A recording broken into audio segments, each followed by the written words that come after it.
Hey, Kujeri here, and the question of the day is, are you a stress eater? If you take this little quiz that I have here, and if you answer to these 5 questions, which 3 or more with the answer yes, you can be categorized as yourself as a stress eater. Now, knowing that you will be or you are a stress eater, it doesn't necessarily take care of the problem. There is some stuff that you have to do after. With this being said, when you do find out that you are, just listen to the advice that we provide into this video. Now, question number 1. Do you eat without realizing what you do? You are in the middle of your day, you pick up that cookie that you usually eat, and you don't pay attention to what you do, you don't even think about it, and you eat it, okay? Question number 2. Do you see that particular advertisement on TV or in the radio? You think about something and you start eating, right? So do you eat after seeing something on TV or hearing something on the radio?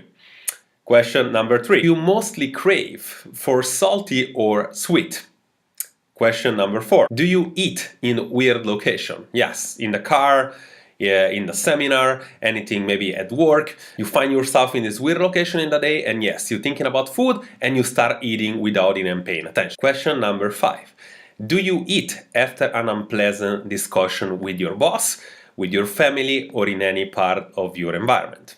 That day comes up, a stressful day, your willpower batteries seem to be very low, and yes, you feel like if you have that small little drink or you eat that particular food, you feel like your day is gonna go any better. Question number 6. Do you often feel remorse or guilt anywhere between 2 minutes to 10 minutes after you ate that particular food or you had that particular drink? If you answer to 3 or more questions with answer yes, you can categorize yourself as a stress eater. Now, don't despair. There is always a way to get this thing better.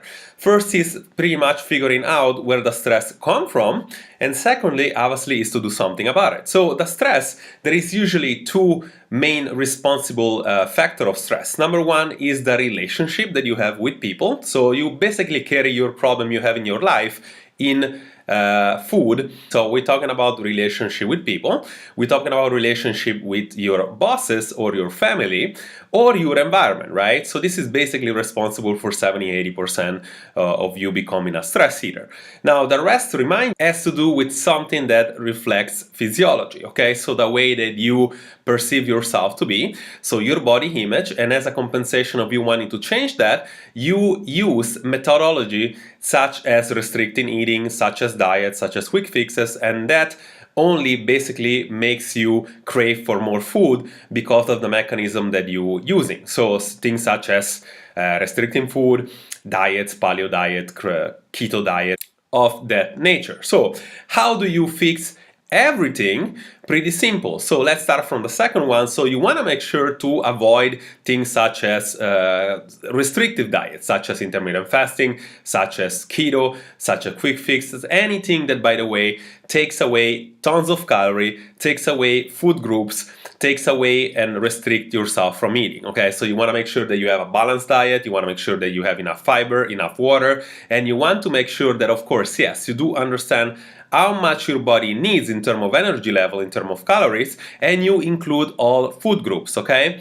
Secondly, and this is the most important, you want to make sure you change your environment. You want to make sure that you remove or improve those stress factors, okay? Improving those stress factors is going to automatically allow you not to be triggered from food. And secondly, it's going to probably allow you to start questioning the thoughts that you're getting before you actually make those food choices. What you can have access to here on the bottom is a training that goes into depth on the 4 main reasons of why people fail when it comes to actually achieving our results and when it comes to stop eating or binge eating. And also, it gives you clarity on how to actually start building up a body image that you can be proud of, and obviously stop binge eating and free yourself from food forever, including the stress part. So click down below, the video is free, and I see you on the other side.